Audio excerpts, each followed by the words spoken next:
Olá, meus irmãos, a paz do Mestre Jesus esteja com todos vocês, que Deus abençoe quem me ouve, que o Senhor Deus Todo-Poderoso possa falar conosco sempre por intermédio da sua santa e poderosa palavra, que Ele possa falar no íntimo e no profundo de cada coração, de cada ouvinte, inclusive no meu. Que Deus abençoe vocês grandiosamente aí nesse feriado. Vamos lá, vamos para a nossa conversa, vamos para a nossa breve reflexão. O texto hoje, para nossa breve reflexão, encontra-se no Antigo Testamento. Eu sei que eu não prego muito sobre o Antigo Testamento, mas lá também tem tesouros insondáveis, e particularmente de um livro que eu gosto muito, do profeta Amós. Quero ler com vocês o capítulo 9, verso 11 e 12, para aquilo que é a nossa conversa. Vamos lá, diz assim: Naquele dia restaurarei a tenda caída de Davi, e consertarei seus muros quebrados. Das ruínas a reconstruirei e restaurarei a sua antiga glória. Israel possuirá o que restar de Edom, e todas as nações que chamei para serem minhas. O Senhor falou e fará essas coisas. Que palavra maravilhosa, irmãos. Que palavra, de certa forma, por si só edificante. Só a própria palavra da Bíblia aqui nem precisa de muita ministração, mas eu ouso a trazer para vocês a minha humilde contribuição naquilo que Deus falou ao meu coração. Quero compartilhar com os irmãos. Bom, quero trazer primeiro aqui a contextualização. Amós, ele pregou ali entre 750 e 740, decrescente antes de Cristo, ali um pouco antes do cativeiro babilônico, e ele pregava para uma Israel que se via segura naquele momento, se via próspera, apesar de o seu reino já ser dividido entre sul e norte.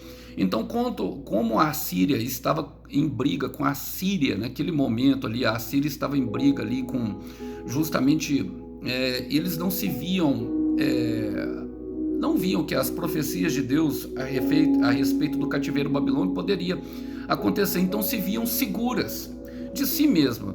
E por isso havia um contexto social de disparidade social, ou seja, os que ficavam ricos cada vez mais ricos e os pobres cada vez mais pobres. E a voz de Amós ecoa como uma ajuda aos que realmente precisavam de justiça, os necessitados, que ficavam cada vez mais pobres por causa da divergência social que havia. E ele chama, apesar de ele não ser profeta em tempo integral, ele sai do reino do norte e vai pregar no reino do sul, justamente para associar, ou seja, para alinhar a adoração à ética social, ou seja, a ajuda aos que precisam, irmãos. E eu quero trazer aqui já a etimologia do nome Amós, que significa aquele que ajuda a carregar o fardo. Paulo fala disso na sua carta aos Gálatas, capítulo 2, versículo 6, que nós devemos levar os fardos uns dos outros. E também um outro significado para o nome de Amós é nascido pela graça de Deus, e nós só podemos carregar, ajudar os outros a suportarem os seus fardos se for pela graça de Deus, irmão, porque no final de contas, quem pode salvar é somente Ele. O que nós podemos fazer aqui é prestar uma ação de ajuda e nos apoiar, nos animando uns aos outros e edificando a nossa fé. Vamos lá, vamos para a nossa conversa. Eu quero fazer algumas aplicações pertinentes a esse texto. Começa falando, naquele dia, e eu gosto muito dessa expressão, vocês já sabem, vocês que me guiam, vocês que me seguem aqui já há bastante tempo.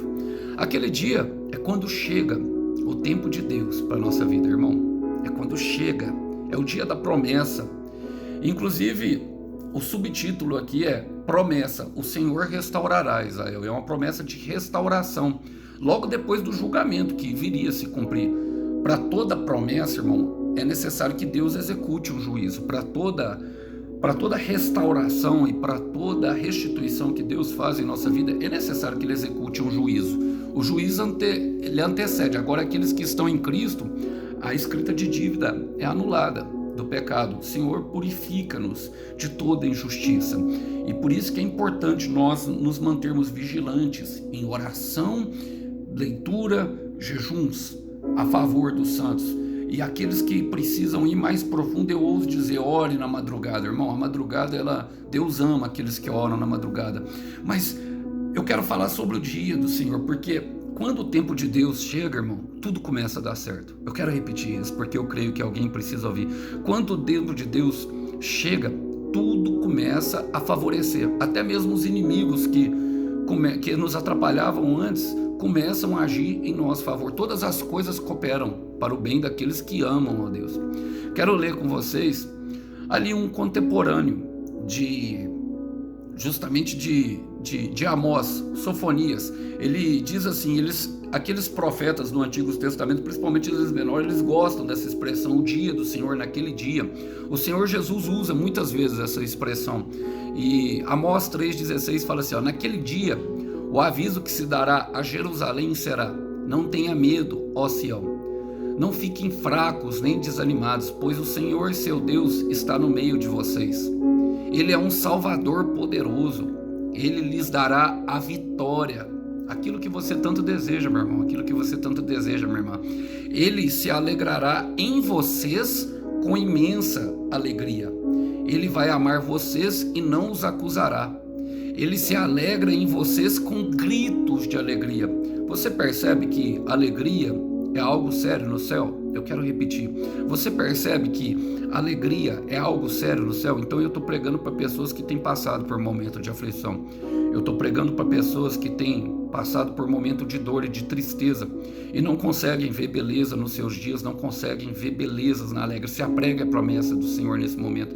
Se apegue à promessa de que haverá um dia. E como começará esse dia? Ele fala: restaurarei a tenda caída de Davi. Logicamente está falando do templo físico do Senhor, mas em Atos capítulo 7, versículo 59, se eu não me engano, fala que o templo do Senhor somos nós, irmãos. Nós somos o templo do Senhor. Nós somos a estrutura a qual Deus habita. Vocês percebem que tanto Amós como Sofonias, ele fala que ele está no meio de nós, e depois ele fala assim, que ele se alegrará em vocês, ou seja, dentro, porque do Espírito Santo, irmãos, nós somos morada de Jesus, nós somos justamente, meu irmão, o seu corpo, e de Deus nós somos a sua família, mas do Espírito Santo é Cristo em nós, esperança da glória, ou seja, é Deus habitando em nós, tabernaculando. A tenda fala do tabernáculo, da tenda. A tenda era algo temporário, fala de algo que era móvel, algo que justamente se movimentava pelo meio do deserto. Era a tenda de Davi, ali fala justamente do primeiro tabernáculo de Deus, que vinha a expressão daquilo que Deus viria a fazer. Então, meu irmão, é primeiro em nós e depois através de nós. Primeiro em nós e depois através de nós. Quero ler um contemporâneo aqui também de Amós, que é o Ageu, que também pregou para essa mesma galera que estava dividida, esse reino que estava dividido. E em Ageu capítulo 1, no versículo 4, olha o que o Senhor fala: acaso é hora de vocês morarem em casas luxuosas e confortáveis, enquanto a minha casa continua em ruínas? Isso é um chamado, meus irmãos, ao que é prioritário. E o que é prioritário, irmão? Primeiro somos nós. Muitas pessoas têm buscado uma restauração de casamento, muitas pessoas têm buscado uma restauração de relacionamento, muitas pessoas têm buscado uma restauração da sua família, muitas pessoas têm buscado uma restauração, um emprego, muitas pessoas têm buscado como se isso fosse consertar a sua vida. Não, é primeiro em nós, irmãos, para depois fluir através de nós. É primeiro em nós e depois através de nós. É através de nós que flui a salvação para aqueles que nós amamos. É através de nós que o Senhor transborda alegria e que as pessoas desejam ver e desejam a busca a Deus. Olha o que ele diz também, para vocês verem. Paulo aconselha Timóteo da mesma forma no Novo Testamento. Paulo fala para Timóteo, em 1 Timóteo capítulo 4, versículo 16, ele fala da seguinte forma. Ele fala assim, cuide de você mesmo e tenha cuidado com o que ensina. Temos que ter cuidado no falar, naquilo, porque, irmãos, eu quero falar algo bem sério. Nós influenciamos as pessoas, independente de onde você esteja. Você influencia ela para bem ou para o mal. E por isso o Senhor Jesus nos chama de sal. luz do mundo, sal da terra, porque nós somos influenciados. Agora, quando nós não influenciamos, provavelmente nós estaremos sendo influenciados pelo nosso meio, por aquilo por onde nós estamos vivendo. E ele fala: continue fazendo isso, pois assim você salvará tanto a você mesmo como os que te escutam. Ou seja, haverá um transbordo da salvação, continuando na perseverança de se executar a obra que se começa primeiro em nós. Por isso ele fala: reconstruirei primeiro a tenda caída de Davi. E ele continua falando, olha como ele começa: consertarei os seus muros quebrados. O muro, irmão, fala justamente da proteção de Deus. Haverá proteção novamente. Eu estou pregando aqui para pessoas que têm se sentido desprotegidos. Estou pregando aqui para pessoas que têm se sentido totalmente desamparados por Deus. Deus não vai te desamparar. Foi necessário que houvesse a destruição, irmão. Porque Deus só pode construir algo novo a partir do momento que aquilo que foi construído anteriormente desapareça, se dissipe com o vento. Então o cenário é horroroso mesmo, o cenário é de ruínas. Se vocês não viram um cenário de ruínas, eu encorajo vocês a procurarem aí no Google, dá um Google e coloca ruínas e vai em imagens para vocês verem. Cenário de desolação, os tomahawks no meio da guerra que provocam aquilo. Aquilo que se provoca no meio das guerras, aquele cenário desolador. Ele fala: consertarei os muros quebrados. Porque o muro fala de proteção, irmão. Mas o mesmo muro que fala de proteção fala de separação e de limite. É os nossos muros que nos separam dos nossos vizinhos. E dá o limite do agir deles dentro das nossas propriedades, dentro das nossas casas. Eles não podem ver o que nós estamos fazendo e, consequentemente, nós também não somos influenciados vendo aquilo que eles fazem do outro lado. E entender isso traz justamente uma segurança para nós. Jó passou por isso. Quando Satanás se apresenta diante de Jó, e Deus provoca de certa maneira Jó, ele fala: mas você, Satanás fala para Deus, fala da seguinte forma: mas você também o abençoaste em tudo que fizeste e cercaste ele com uma sebe. Ou seja, essa sebe é um muro. A palavra sebe significa muro, ou seja, cercaste ele, você tem protegido ele de todo mal. Deixa eu o tocar. E Deus concede, mas eu quero falar que Deus é essa proteção, porque em Zacarias capítulo 2, versículo 5, a palavra fala que Jerusalém seria cercado por um muro de fogo. E o Senhor Deus fala: eu sou a muralha de fogo. E essa muralha, ela é impenetrável, irmão. Essa muralha, quando nós estamos na presença de Deus, quando nós estamos diante do Senhor, cumprindo o seu propósito, por mais que nós caiamos, por mais que nós venhamos aí até as nossas eventuais quedas, se nós nos consertarmos com o Senhor e diligentemente nos passarmos pelo arrependimento e pelo processo de melhoria, que o Espírito Santo vem nos capacitar a sermos cada vez melhores e a cada vez menos cair em tentação, cair no pecado, a nos livrar da tentação, essa muralha, ela fica vigente. Essa muralha, ela é impenetrável, porque ela é o próprio Deus, e não tem força maior do que o próprio Deus. Quero ler com vocês Eclesiastes, porque isso fala da ação de Satanás. Olha só para vocês verem. Eclesiastes capítulo 10, eu quero ler o versículo 8 com vocês. Fala assim, ó: quem abre um buraco, cairá nele. Ou seja, ele fala assim, aquele que faz uma armadilha para si mesmo, cairá nela. Com quem com ferro fere, meu irmão, com ferro será ferido. Está falando justamente da lei da semeadura e da colheita. Fala: quem abre uma cova, nela cairá. Mas fala assim, ó, eu quero ler a segunda parte, a parte B do versículo, fala assim, ó: quem derruba um muro será mordido por uma cobra. E a cobra se remete justamente à antiga serpente, é a tipologia de Satanás. Está falando da brecha. Isso aqui é claramente o pecado, irmão. Olha, a ação e ali de Deus de tirar o muro de fogo, no caso de Jó, que está muito mais para exceção do que para regra. Aquilo ali é uma exceção de uma provação durante um determinado tempo para Jó mostrar a sua fé diante de Deus, e isso acontece com todos os escolhidos, mas aquilo ali está mais para exceção do que para regra, do que propriamente a regra. A regra, meu irmão, é que nós mesmos metemos o pé pelo lado de dentro do muro, ou seja, nós pecamos contra o nosso Deus, e Deus, ele não habita, sabe? Então nós devemos nos consagrar com o Senhor. O muro que fala de separação e de limites fala justamente de separação e consagração, e os limites a qual nós devemos andar, a qual nós devemos ouvir, a qual nós devemos ver, a qual nós devemos manter diante de uma verdade.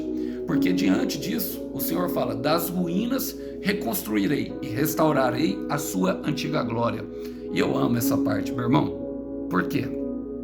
Porque é justamente da destruição que Deus trará justiça e glória para a nossa vida. É da destruição, meu irmão. É na área que você for mais atacado, meu irmão. É na área que você foi mais atacada.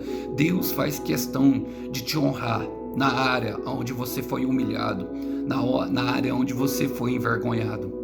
É nessa área que Deus te honrará. É nessa área que Deus te dará exaltação. É na área onde você foi mais atingido. É na área onde foi totalmente despedaçado que Deus vai reconstruir como fênix, poderoso, poderosa. E muitas vezes, quando nós pensamos, meus irmãos, que passamos pela dor, passamos pela aflição, quando nós passamos por situações adversas, situações a qual, se nós pudéssemos escolher pela nossa própria vontade, e muitas vezes nós tentamos apagar aquela história do livro da nossa vida, nós não teríamos escrito nem aquele capítulo, nós teríamos pulado aquela página, porque ela causa muita dor, ela causa muita angústia. É justamente nessa área que Deus faz questão de reescrever a sua história. E talvez você pense: irmão Alisson, mas é impossível, está tudo destruído. Mas é ali onde o Senhor está trabalhando. Quando você passa por esse momento, você pensa que está sendo justamente destruído, mas é quando na verdade você está sendo construído. Deus está te fazendo uma fortaleza, meu irmão. Deus está te fazendo uma fortaleza, minha irmã. É nessa área aonde todos verão e acreditarão que Deus existe, que Deus é poderoso mesmo. É nesse lugar que Deus vai mostrar a sua glória. Olha, em Hebreus 11:3 fala: é pela fé que entendemos que o universo foi criado pela palavra de Deus, e que aquilo que pode ser visto foi feito daquilo que não se vê, daquilo que foi destruído. Da destruição virá a construção, da destruição virá a edificação, da destruição virá um lindo castelo. Creia no que Deus está falando. Creia que Deus, Ele é poderoso para te honrar. Creia que Deus, Ele é poderoso para fazer. Ele é fiel, irmão. Acredite, minha irmã. Acredite que Deus está erguendo você novamente. Acredite que é desses momentos difíceis que surgirá um poderoso guerreiro, uma poderosa guerreira. E olha, não para por aí. Olha, e a antiga glória remete justamente, em Ageu 2:9, ele fala que a glória da segunda casa será maior do que a glória da primeira. Guarde essa palavra também. Olha, e ele não para por aí. Por quê? Ele fala: Israel possuirá o que restar de Edom e de todas as nações que chamei para serem minhas. E o que Deus está falando aqui, meu irmão? Haverá restituição. Vai ser restituído. Tudo que perdido foi, meu irmão, tudo que perdido foi, não se compara com aquilo que Deus vai te acrescentar, com aquilo que Deus vai fazer. Tudo que perdido foi, não há comparação do tempo que há de vir. Não há. Se apegue. Porque haverá restituição e ela será completa. Ele fala assim, possuirá o que restar de Edom. E Edom fala aqui da figura do inimigo. Edom é quem tramou contra Israel. Edom era ali um território que se debandeava para o lado que estava melhor. Tem muitas pessoas que são assim, né, irmão? Que dizem nosso amigo, mas quando a coisa aperta vai para o lado que está melhor, não é verdade? E então haverá uma restituição e será completa. Primeiro dos inimigos. Primeiro dos inimigos, irmão. Deus faz questão que os inimigos dê os despojos. Deus dê os despojos, dê aquilo que lhe pertence, aquilo que você trabalhou para ter, aquilo que é justo, aquilo que é santo, aquilo que tem justiça. Olha o que Deus faz em Êxodo capítulo 12, versículo 36. Quando os israelitas estavam sendo libertos do Egito, a última praga ali foi a qual Deus matou. Deus passou o anjo da morte e levou todo o primogênito, menos os de Israel. Naquele momento, os israelitas ficaram muito aterrorizados e de certa maneira, eles expulsou os israelitas do Egito. A operação de Deus de libertação do povo israelita do Egito foi mais ou menos o inimigo não querendo ficar perto, porque eles sentiram medo dos israelitas, mesmo eles sendo em menor número, mesmo eles sendo mais frágeis, mesmo eles sendo improváveis e eles não tendo arma, porque eles viram o grande poder de Deus. E naquele momento, olha, além deles pegarem tudo que era deles, olha o que fala em Êxodo capítulo 12, versículo 36.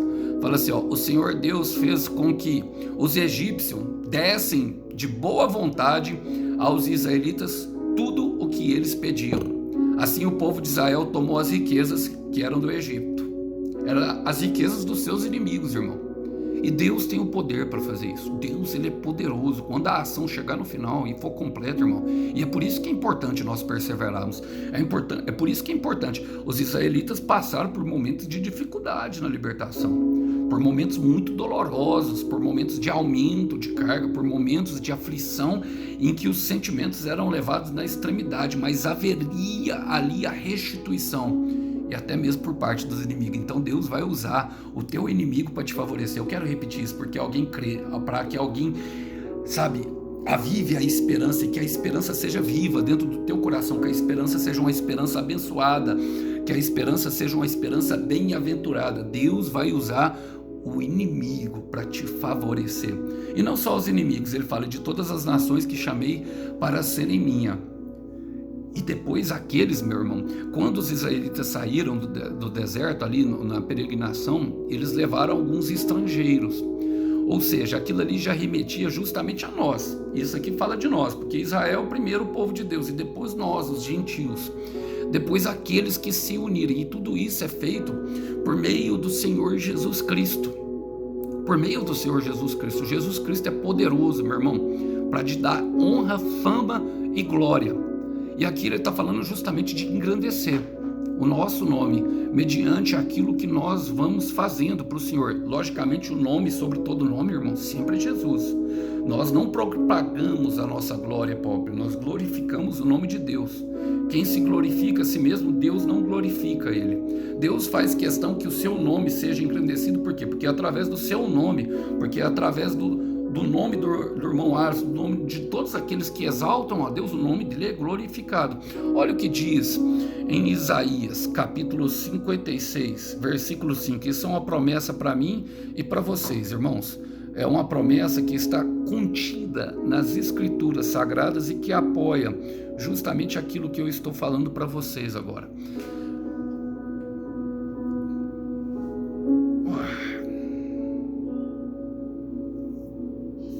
Olha, vou ler na versão Ferreira de Almeida, diz assim, dar-lhe-eis da minha casa e dentro dos meus muros um memorial e um nome melhor do que os filhos, do que o de filhos e filhas. Um nome eterno darei a cada um deles, que nunca se apagará. E perceba que haverá um legado, meu irmão, pela eternidade, nunca se apagará, nunca poderão, meu irmão, o diabo, a história que Deus escreve, o diabo não pode apagar com a borracha dele. Eu quero repetir isso porque alguém entenda que a história que Deus escreve, a história escrita pelo dedo de Deus, o diabo não pode apagar, nunca se apagará, será escrito pelos anais eternos da humanidade, os seus filhos, os filhos dos seus filhos, os filhos dos filhos dos filhos dos seus filhos, os seus tataranetos, eu nem sei quem, irmão, eu nem sei quem virá depois, contarão a tua história. O seu nome será grande, meu irmão, o seu nome será grande para a glória de Deus, irmão. É para a glória de Deus que isso está acontecendo. E para quem isso acontece? Para quem resolve, meu irmão, fazer a boa obra do Senhor. É para quem se coloca diante. Paulo fala isso em Romanos, quero ler com vocês, Romanos capítulo 2, vou ler o versículo 6 e 7. Diz assim, Deus retribuirá a cada um segundo as suas obras, a saber, a vida eterna aos que, com perseverança, em favor do bem, procuram glória, honra e incorrupção. Vou ler na versão Ferreira, na versão atualizada. Fala assim, ó: pois ele recompensará cada um de acordo com o que ele fez. Deus dará vida eterna às pessoas que perseverarem em fazer o bem e buscam glória, honra e uma vida imortal. Imortalidade, irmãos. Imortalidade. Então Deus engrandecerá o teu nome, haverá restituição entre as nações. E olha, aqui o Senhor termina falando: o Senhor falou e fará essas coisas. E aqui eu quero tratar, meu irmão, de forma bem séria. Considere e trate a palavra como uma realidade. Isso é uma promessa do Deus vivo para nós, é uma promessa de Deus Todo-Poderoso a quem eles amam e a quem insiste em fazer o bem. Gálatas 6, versículo 9 fala que se nós não desistirmos no tempo certo, colheremos as bênçãos do Senhor, que são muitas, Pai. E eu quero terminar citando alguns versículos para vocês. Números 23, versículo 19: Deus não é homem para que minta, nem filho do homem para que se arrependa. Quando Deus prometeu, por exemplo, ele não cumpriu, ou ele acaso deixa de agir depois de falar? Jó 23, versículo 13: assim, se ele quiser, assim Deus fará. Isaías capítulo 43, versículo 13: antes que houvesse dia, eu sou, e não há quem possa escapar das minhas mãos. Agindo Deus, quem impedirá? Romanos 8, versículo 31: se Deus é por nós, quem será contra nós? Salmo 46, versículo 10: aquietai-vos e sabei que eu serei o Deus exaltado em todas as nações. Então saiba, meu irmão, saiba, minha irmã, se apegue nessa boa notícia que Deus está te trazendo, sabendo que o teu dor, tudo que você passou, em Deus há um propósito muito grande, e Ele pode lhe dar uma alegria que transbordará a outras pessoas, e isso colocará um sorriso no seu rosto que ninguém jamais poderá tirar. Eu gostaria de deixar essa mensagem lembrando a vocês que o Cordeiro Santo tem a recompensa para todo o sacrifício apresentado diante dele. Meu irmão, oferte ao Senhor, oferte-se como sacrifício vivo, como um culto racional de boa vontade ao Senhor, e Ele fará. No tempo determinado naquele dia tem uma recompensa para o teu sacrifício, para a tua força e pelas tuas lágrimas. Que Deus abençoe vocês, irmãos, que vocês possam ficar com essa breve ministração. A paz do Mestre Jesus esteja com todos vocês. Até uma próxima mensagem. Tchau, tchau.